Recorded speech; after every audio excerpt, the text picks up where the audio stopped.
कृपया अपने नेत्रों को बंद कर लीजिए।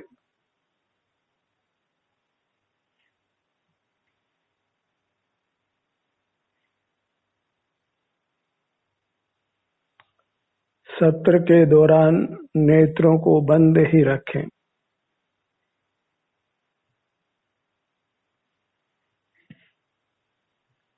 अपना ध्यान अपने आप पर लाइए।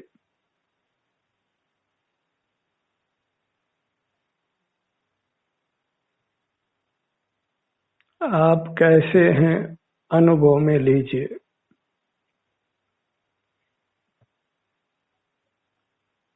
अपना अनुभव करना ही मोक्ष का मार्ग है, सुखी होने का उपाय है।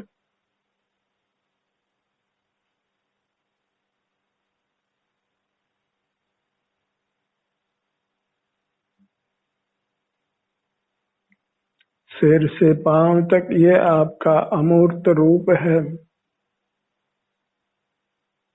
जो अत्यंत पवित्र है, दिव्य है और अंतर्दृष्टि से आपको अनुभव में आ रहा है।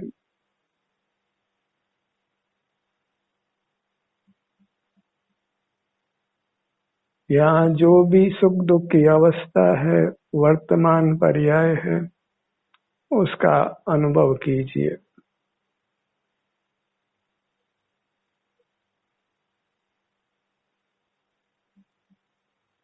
अपने सन्मुख रहकर अपनी वर्तमान दशा का वेदन करना,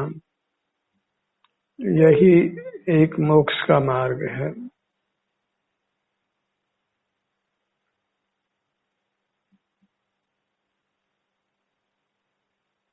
हम प्राय नेत्रों को खुला रखते हैं।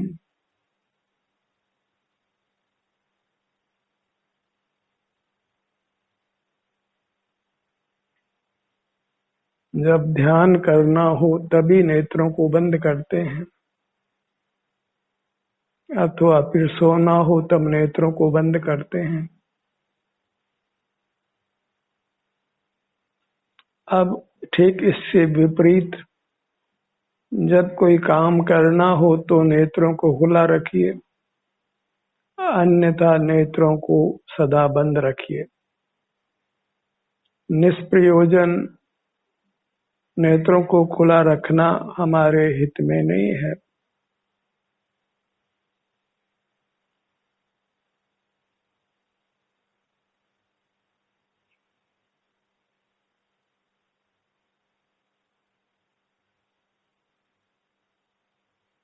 अपना मुख अपनी ओर रखिए।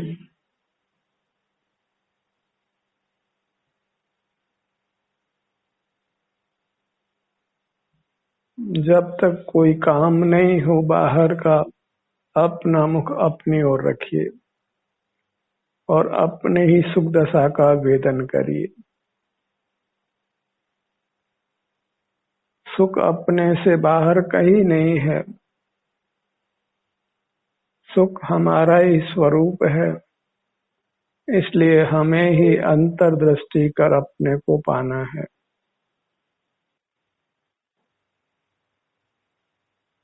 अपना अनुभव करते रहना है।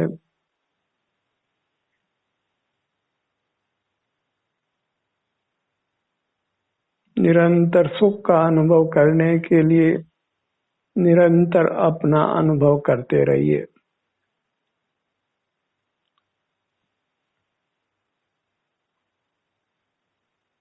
बस अपने सिर से पांव तक यहीं पर बने रहना है। इतना सा ही पुरुषार्थ है, जिससे सकल कर्मों का क्षय होता है और हम संसार के दुखों से मुक्त हो जाते हैं, परमात्मा हो जाते हैं। फिर अनंत काल तक उत्तम अविनाशी सुख को भोगते हैं। एक बार ये काम कर लीजिए और अनंत काल सुख से रहिए। बाहर के कामों को करने से आज तक तो हम अविनाशी सुख को प्राप्त नहीं कर पाए हैं।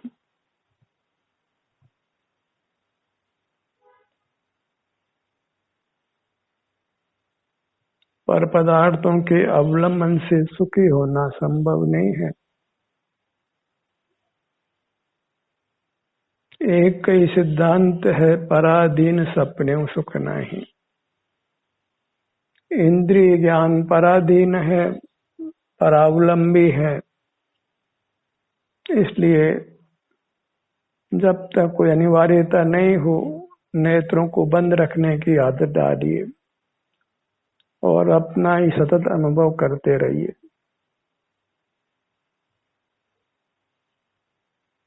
आदत तो हमें बदलना ही होगा यदि संसार को समाप्त कर निर्वाण को पाना है।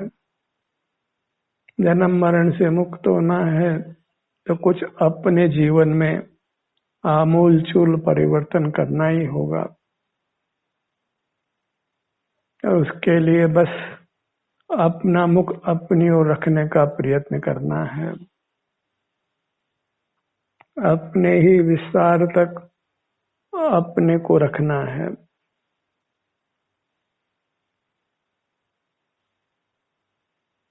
बाहर मूर्त पदार्थ हैं, उद्गल हैं, जो एक एक उद्गल तो अत्यंत सूक्ष्म परमाणु रूप है। जबकि हम महान हैं, 3 लोक प्रमाण हैं, बस सिमटे हुए अभी मनुष्य देह प्रमाण हैं। मनुष्याकार हैं, अमूर्त हैं, किंतु सुख स्वभावी हैं। अपने क्षेत्र की महानता को भी पहचानिए और स्वभाव की महानता को भी पहचानिए और फिर अपने को ही ग्रहण करिए। क्षेत्र से महान और सुख से महान। मूर्त पदार्थों में दोनों ही बातें नहीं है। न वे क्षेत्र से महान है, न सुख स्वभावी है। ऐसे मूर्त पदार्थों को विषय करना बंद करिए।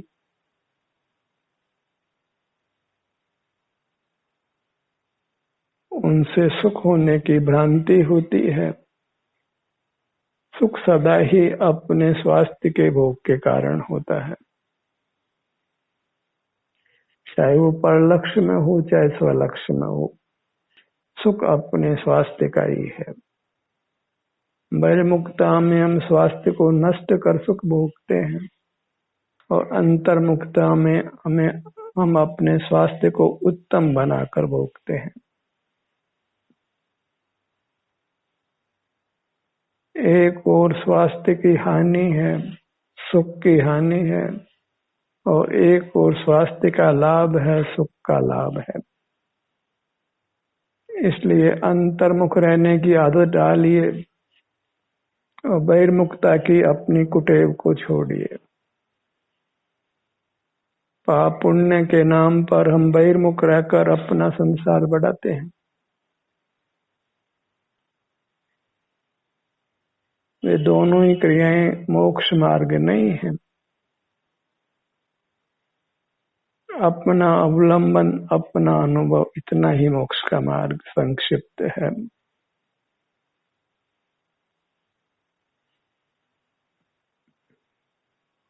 फैलना नहीं है, सिमटना है।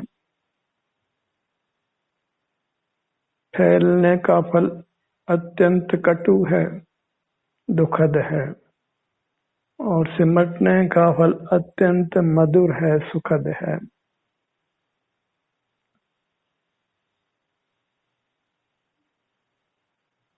अपनी मूर्त का ही एहसास करते रहिए।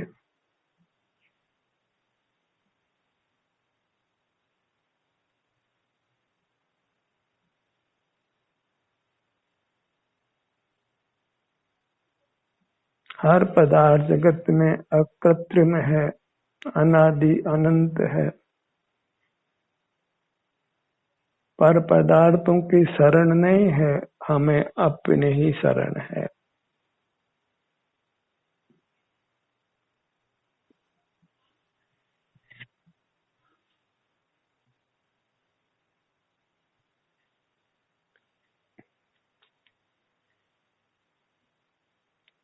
अपने सन्मुख ठहर कर ही अति उत्तम अनंत सुख भोगिए।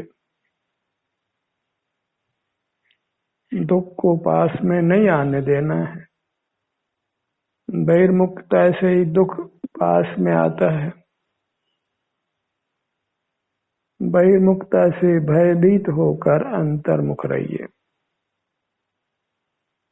आज तक हमको बहिर्मुखता का भय नहीं लगा है। बहिर्मुखता ही संसार है। न मैं बहिर्मुखता से भय है, न संसार से भय है। दोनों को ही हमने आलिंगनबद्ध किया है। बहिर्मुख रहकर बाह्य पदार्थों का ही सेवन कर रहे हैं, और इस प्रकार हमारा हित नहीं हो सकता है, कदापि संभव नहीं है।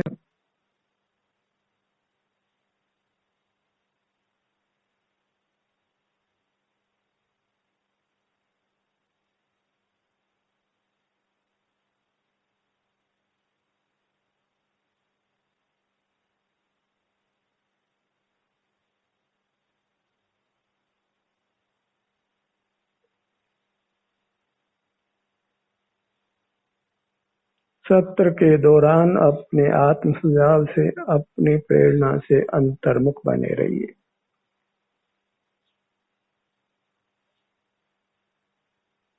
इतने समय तो अनुशासन से रहिए।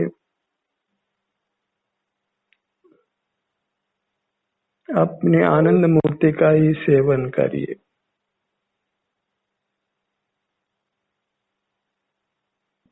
बंद नेत्रों से जो आपको अपना रूप अनुभव में आता है, सुख शांति के रूप से, हम कहाँ से कहाँ तक हैं, कितना अपना विस्तार है, तो अमूर्त होने पर भी हमारे अनुभव में आता है।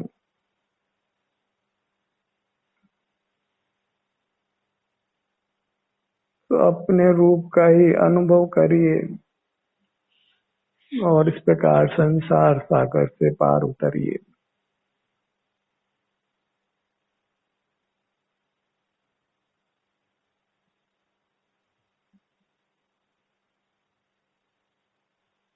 परतंत्र जीवन, पराधीन जीवन, विषयों के आश्रित जीवन में अमरता नहीं है, निर्वाण की उपलब्धि नहीं है, जन्म मरण से मुक्ति नहीं है।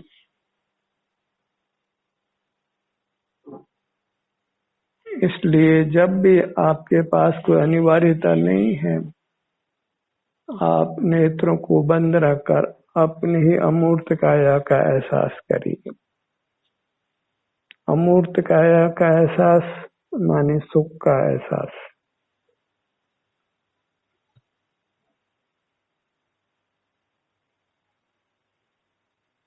जीव अमूर्त होकर भी अनुभव गोचर होता है। जैसे हवा नेत्रों से गोचर नहीं होने पर भी स्पर्शन इंद्रिय से गोचर होती है, ऐसे हमारी मूर्त मन इंद्रियों से अनुभव में नहीं आने पर भी अंतर्दृष्टि से स्वमेव अनुभव में आती है। स्वसंवेदन प्रत्यक्ष है, किसी माध्यम की आवश्यकता नहीं है।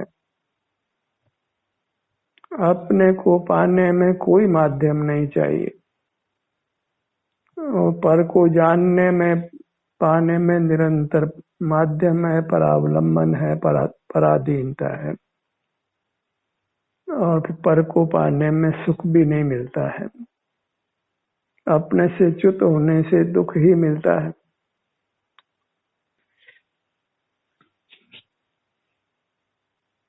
अंतर यात्रा करिए, अपने ध्यान को अपने सिर के भाग पर लाइए।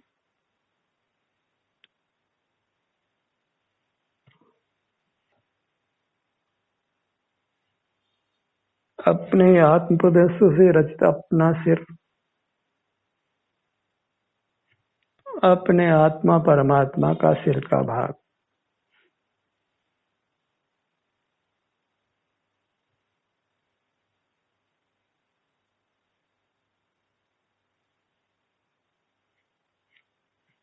अपनी शरण में आ जाइए और फिर निर्भय हो जाइए। फिर कोई दुख का कारण नहीं रहता है।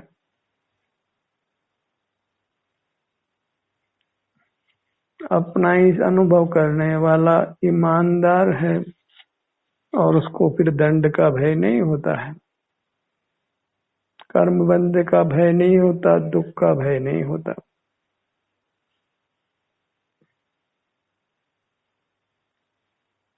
ललाट का भाग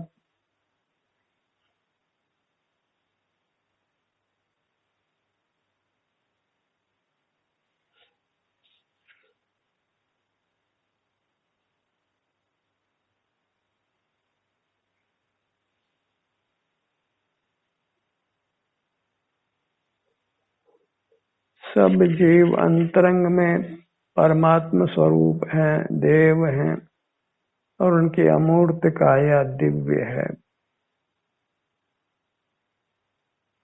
अतीन्द्रिय सुख का अनुभव कराने वाली है।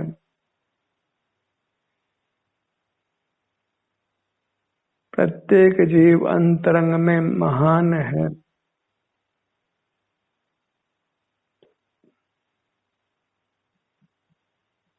लोक में उत्तम है, मंगल है और शरणभूत है। दुख जब तक ही है जब तक हम परावलंबी रहते हैं, इंद्रिय द्वारों को खुला रखते हैं, अपने से विमुख रहते हैं।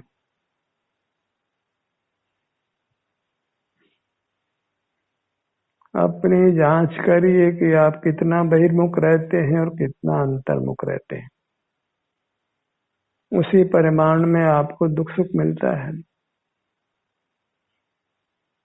जैसी करनी वैसी भरनी।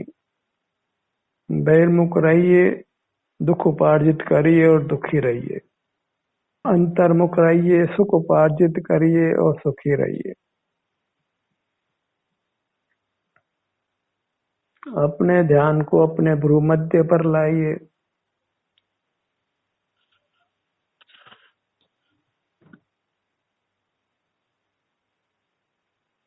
अपना छोटे से छोटा भाग भी हमें अपूर्व सुख देने वाला है, अनुपम सुख देने वाला है और अविनाशी सुख देने में समर्थ है। स्वभाव में कोई सीमा नहीं होती। सुख हमारा स्वभाव है, इसलिए उसकी कोई सीमा नहीं है। बस अपने से युक्त रहने की आवश्यकता है। भ्रूमध्य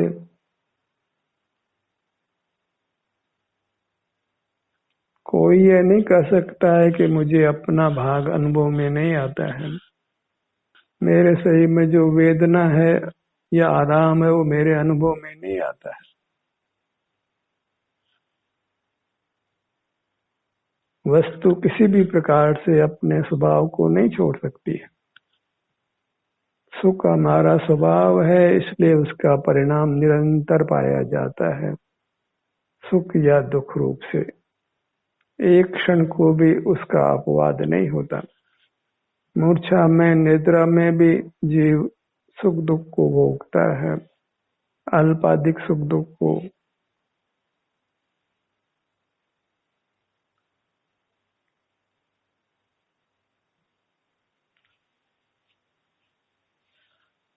अपने ध्यान को अपने दोनों नेत्रों पर लाइए।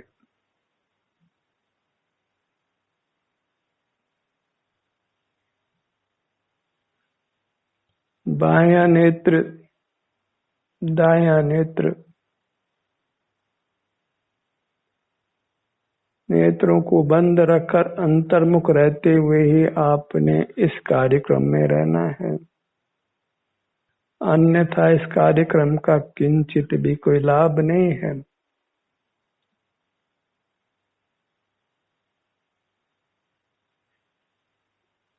सब बाहर के कामों का लोभ छोड़कर इस उत्तम काम को करिए, अपना अनुभव करने रूप काम।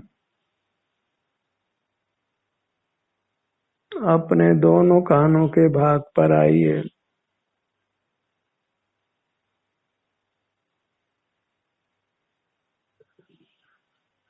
बाएं कान से दाएं कान तक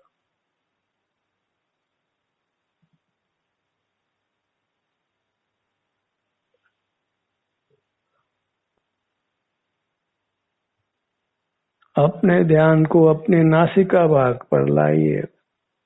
नासाग्र दृष्टि कीजिए।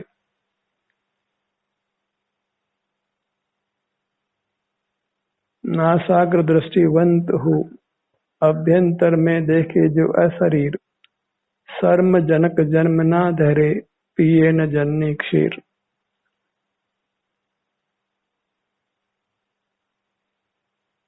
नासिका भाग पर ध्यान लाकर अपने मुहूर्त को अनुभव में लीजिए और सर्म जनक जन्म से अपने आप को बचाइए।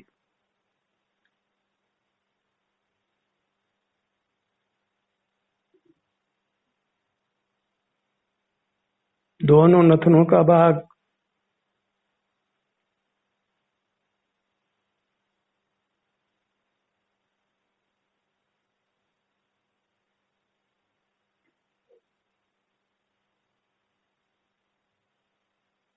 श्वसन क्रिया के कारण जो आत्म प्रदेशों में हलन चलन हो रहा है उसको महसूस कीजिए।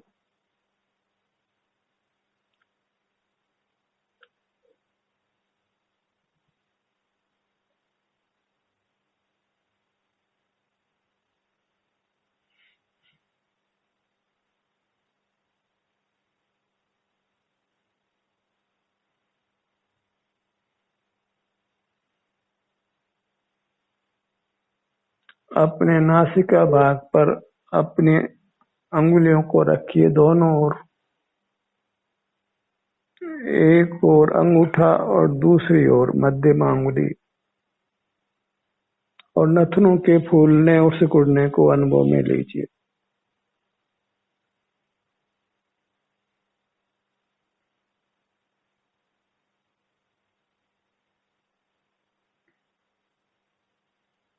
श्वसन क्रिया में कुछ भी व्यवधान नहीं डालना है, मात्र अनुभव कीजिए।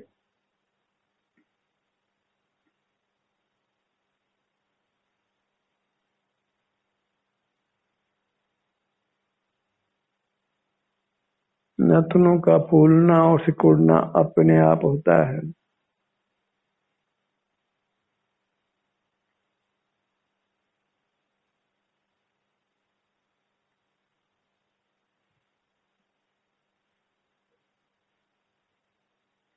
और इस प्रकार अपने सन्मुख रहिए।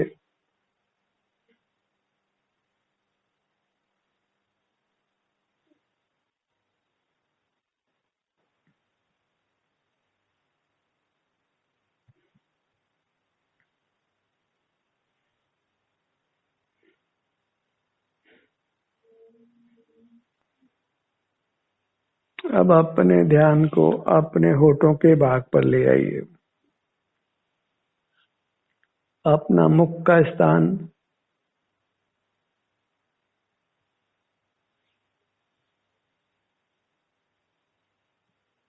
सत्र के दौरान हमें अपनी सीमा नहीं उल्लंघना है, अपने सिर से पांव तक ही बने रहना है। यहाँ से हटना माने सुख से हटना।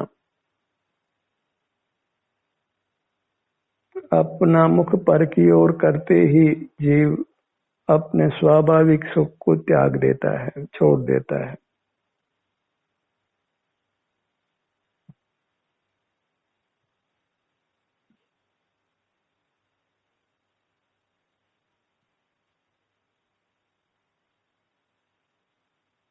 बाह्य पदार्थों को विषय बनाने के बजाय अपने विभिन्न अंगों का गहराई से एहसास करते रहिए। दोनों होठों का भाग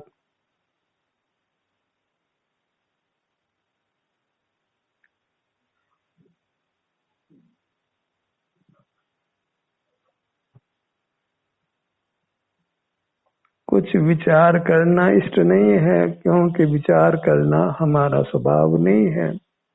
वह मूर्त मन की पराधीनता से ही होता है। उस पराधीन कार्य को छोड़िए।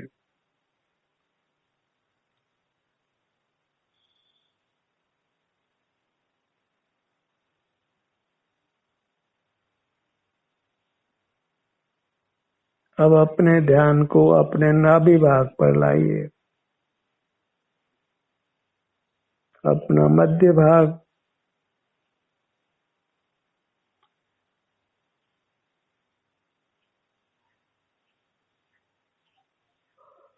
पेट पर आइए। यहाँ आराम या वेदना की जो स्थिति है उसको मात्र अनुभव में लेते रहिए।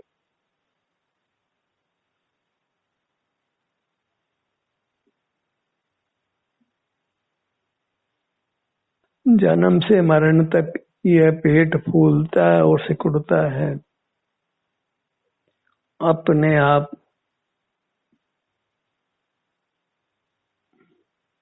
श्वसन क्रिया का यह उद्गम स्थान है। इसको महसूस कीजिए, पेट का फूलना और सिकुड़ना।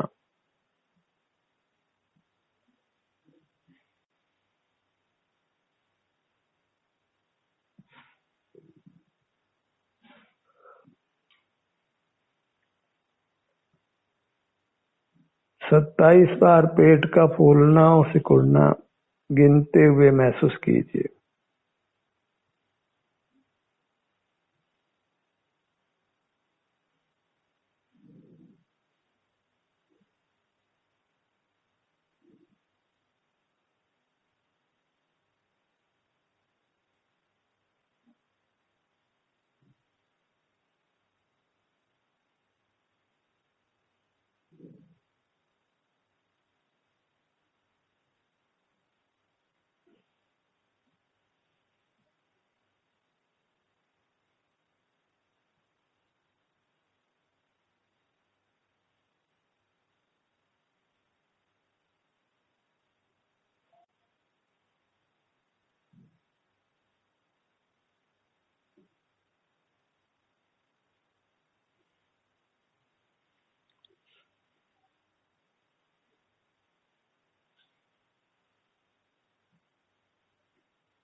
बिना प्रयोजन के बहिर्मुख नहीं रहना है।